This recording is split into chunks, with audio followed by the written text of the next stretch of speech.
ขอส่งแว่นเพียงประกอบเป็นมูล60องศาซึ่งเราสร้างแต้นได้ดังนี้เรามี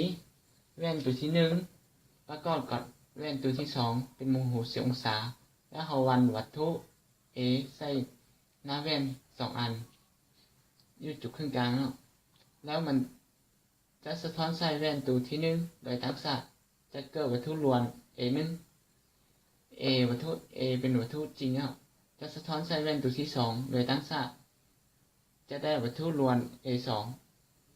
วัตถุล้วน A2 จะสะท้อนใส่แว่นตัวที่1โดยทักษะจะได้ A3 A1 จะสะท้อนใส่แว่นตัวที่2โดยทักษะจะได้ A4 จะสะท้อนใส่แว่นตัวที่1โดยทักษะและ A3 สะท้อนใส่แว่นตัวที่2โดยทักษะ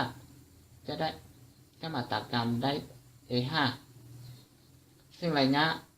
A5 กับ O เท่ากับ O หา A ถ้าว่าเราสังเกตอยู่ในรูปเราจะเห็น A1 A2 A3 A4 และ A5 ฉะนั้นเราจะมีอยู่5รูปด้วยกันนะสำหรับข้อนี้ก็ได้สิ้นสุดเพียงเท่านี้ขอเข้าใจ